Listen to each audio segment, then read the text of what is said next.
देखिए, कजान का ब्रिक्स शिखर सम्मेलन कई मायनों में खास है। इस वक्त यूक्रेन और मिडिल ईस्ट दोनों जगहों पर जंग लगातार जारी है, या जंग जैसे हालात हम कह सकते हैं। इन दोनों मोर्चों से जुड़े रूस और ईरान ब्रिक्स सम्मेलन में शामिल हुए और इस मंच के जरिए भारत ने पूरी प्रतिबद्धता के साथ जंग रोकने और संवाद के जरिए समस्या का समाधान निकालने की वकालत की। रिपोर्ट देखिए।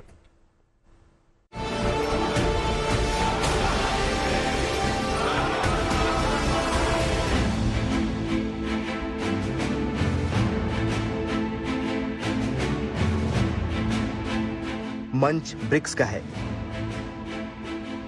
मौका रूस और चीन जैसे ताकतवर देशों के नेताओं से मुलाकात का है। ईरान और यूएई जैसे दोस्तों से बातचीत का है। भारत ब्रिक्स के अंतर्गत और ब्रिक्स के इस मंच से प्रधानमंत्री मोदी ने सदस्य देशों के साथ पूरी दुनिया को शांति का मैसेज दिया। यूक्रेन और इजराइल की जंग को देखते हुए ये मैसेज मौजूदा वक्त में बेहद अहम है। प्रधानमंत्री मोदी ने साफ कहा कि हम युद्ध नहीं, डायलॉग और डिप्लोमेसी का समर्थन करते हैं। इससे पहले जब राष्ट्रपति पुतिन से प्रधानमंत्री मोदी मिले थे, तब भी युद्ध की जगह शांति से समाधान निकालने की बात कही थी। हमारा मानना है कि समस्याओं का समाधान शांतिपूर्ण तरीके से ही होना चाहिए। समिट से पहले जब प्रधानमंत्री मोदी ईरान के राष्ट्रपति से मिले, तो उनसे भी मिडिल ईस्ट में जारी जंग और तनाव पर बात हुई। प्रधानमंत्री मोदी ने न सिर्फ विश्व शांति का संदेश दिया, बल्कि समिट में बोलते हुए उम्मीद जताई कि ब्रिक्स ऐसी चुनौतियों का समाधान कर सकता है। ब्रिक्स विश्व की 40% मानवता और लगभग 30% अर्थव्यवस्था का प्रतिनिधित्व करता है। पिछले लगभग 2 दशकों में ब्रिक्स ने अनेक उपलब्धियां हासिल की हैं। मुझे विश्वास है कि आने वाले समय में यह संगठन वैश्विक चुनौतियों का सामना करने के लिए और अधिक प्रभावी माध्यम बनकर के उभरेगा। ब्रिक्स वैश्विक चुनौतियों के समाधान के लिए प्रभावी माध्यम बनकर उभरेगा। ब्रिक्स सम्मेलन के दूसरे दिन सभी सदस्य देशों ने प्लेनरी सेशन यानी बंद कमरे में मीटिंग में हिस्सा लिया। इस दौरान प्रधानमंत्री मोदी पुतिन और जिनपिंग के साथ चलते हुए फोटो सेशन के लिए पहुंचे। यूएई के राष्ट्रपति शेख मोहम्मद बिन जायद अल नहयान से प्रधानमंत्री गर्मजोशी से मिले। इस मीटिंग में प्रधानमंत्री मोदी ने पाकिस्तान को प्रोटेक्शन देने वाली चीन पर निशाना साधते हुए कहा कि आतंकवाद और टेरर फंडिंग से निपटने के लिए हम सभी को एक मत होकर दृढ़ता से सहयोग देना होगा। ऐसे गंभीर विषय पर दोहरे मापदंड के लिए कोई स्थान नहीं है। हमारे देशों के युवाओं में कट्टरता को रोकने के लिए हमें सक्रिय रूप से कदम उठाने चाहिए। यूएन में राष्ट्रीय आतंकवाद पर व्यापक सम्मेलन के लंबित मुद्दे पर हमें मिलकर काम करना होगा।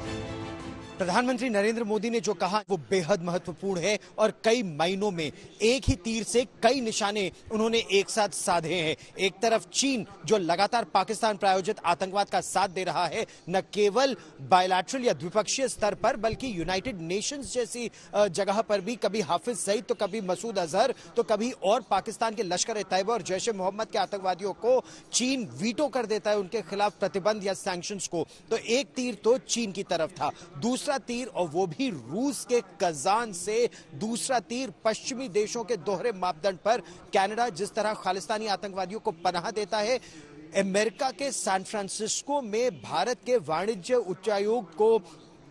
वाणिज्य दूतावास को आग लगा दी जाती है और अमेरिका उसकी जांच सही ढंग से नहीं करता। खालिस्तानी आतंकवादी और जो सेपरेटिस्ट है, अलगाववादी है, उनको अभिव्यक्ति की स्वतंत्रता के रूप में दिखाने का जो दोहरा मापदंड अमेरिका और कनाडा का है, प्रधानमंत्री नरेंद्र मोदी ने दो टूक इन सभी देशों को बिना नाम लिए बेनकाब किया।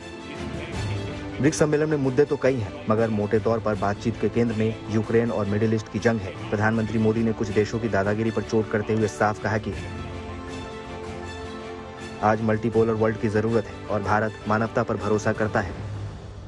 भारत ब्रिक्स के अंतर्गत सहयोग बढ़ाने के लिए पूरी तरह से प्रतिबद्ध है। हमारी विविधता और मल्टीपोलरिटी में हमारा दृढ़ विश्वास हमारी ताकत है।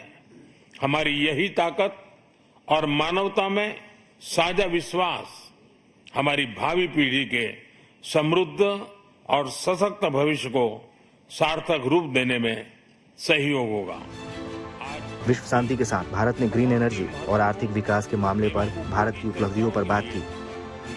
ब्रिक्स देशों के साथ यूपीआई सिस्टम शेयर करने का भी प्रस्ताव रखा। लोकल करेंसीज में व्यापार और सुगम रूप से क्रॉस बॉर्डर पेमेंट से हमारा आर्थिक सहयोग सुदृढ़ होगा। भारत द्वारा बनाया गया यूनिफाइड पेमेंट्स इंटरफेस यानी यूपीआई भारत की एक बहुत बड़ी सक्सेस स्टोरी है।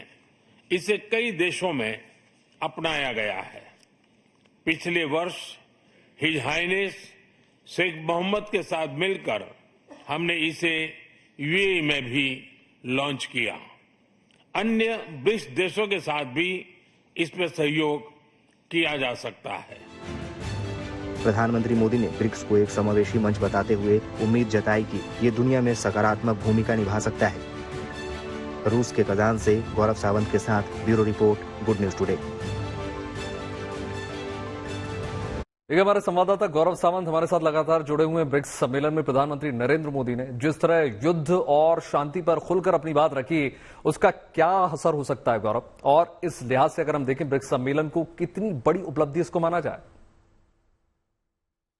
रूस से प्रधानमंत्री नरेंद्र मोदी अब स्वदेश रवाना हो चुके हैं, लेकिन उनका 2 दिनों का कजान का दौरा बेहद महत्वपूर्ण है और कई मायनों में। अगर द्विपक्षीय रिश्तों की बातचीत करें तो उनकी 3 महत्वपूर्ण द्विपक्षीय वार्ताएं हुई यहां पर। सबसे पहले रूस के राष्ट्रपति व्लादिमीर पुतिन के साथ, उसके बाद ईरान के नए राष्ट्रपति मसूद पेजेश्कियान के साथ और तीसरी चीन के राष्ट्रपति शी जिनपिंग के साथ।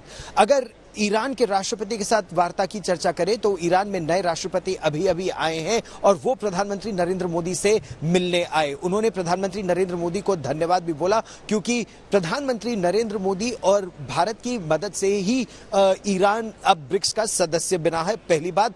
और उन्होंने भारत से वेस्ट एशिया में, मध्य पूर्व में तनाव को कम करने में सहयोग करने की भी अपील की और अपेक्षा रखी। ये महत्वपूर्ण इसलिए भी है क्योंकि भारत ईरान का भी बहुत अच्छा मित्र है और इजरायल का भी, पहली बात। दूसरी बात, रूस के राष्ट्रपति व्लादिमीर पुतिन के साथ तो बहुत गर्मजोशी के साथ भारत और रूस की वार्ता हुई। ये महत्वपूर्ण इसलिए भी है क्योंकि भारत एक उभरता विकासशील देश है जो बहुत तेजी से प्रगति कर रहा है। करीब 5 वर्षों में भारत अब विश्व की तीसरी बड़ी अर्थव्यवस्था बन जाएगा और इसके लिए भारत को ऊर्जा की बहुत आवश्यकता है, चाहे ये गैस के रूप में हो, तेल के रूप में हो या परमाणु ऊर्जा की बात हो। और रूस इन तीनों का एक बहुत बड़ा स्रोत है। तो रूस से ये तीनों ऊर्जाएं, चाहे आप परमाणु एनर्जी की बात करें, न्यूक्लियर एनर्जी की बात करें, चाहे आप तेल की बात करें, ईंधन की बात करें या फिर गैस की, भारत उसे डिस्काउंटेड रेट्स पे सस्ते दामों पर खरीदता है। फिर उस तेल को रिफाइन कर